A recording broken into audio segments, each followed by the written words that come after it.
Hi, my name is Olivia Atkinson. I live in Louisville, Kentucky, and I just finished my third year teaching here at an all-girls school. And as a woman, it's often hard to find myself and my students reflected in the mainstream historical narrative. So that's led me to become especially passionate about women's history and amplifying those stories. So that's led me to use this opportunity to focus on an institution known as the Home for Friendless Women in Louisville, Kentucky, which was a home that was aimed at uplifting so-called fallen women of the time, women that were impoverished, unmarried, and typically pregnant. So my questions are: how did they articulate their mission? What were their practical and ideological goals behind their efforts to rehabilitate these women? And how did these goals actually impact the women that they served in the time of its operation?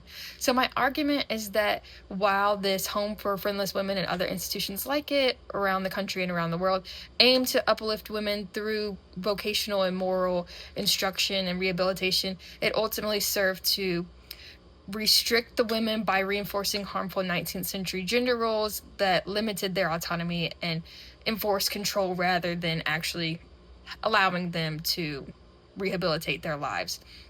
And I feel like this research is crucial because these institutions claim to be benevolent and they had intentions that looked admirable on the surface, but we oftentimes don't know the real story behind the genuine impacts on the lives of the people that they were supposedly serving. So it fills a gap in our understanding of women's history and social welfare in this time, especially in Louisville. There's been research in other countries, especially Ireland with the Magdalene laundries, but we haven't seen anything comparable in my particular community in Louisville, Kentucky. So it would fill that more local gap. And I think doing this kind of work can allow us to better understand prevailing social norms and how they shaped women's lives through history, and ways that these efforts, even though they might have been well-intentioned, could have perpetuated control rather than genuine empowerment. So it forces us to think critically about the historical power of gender dynamics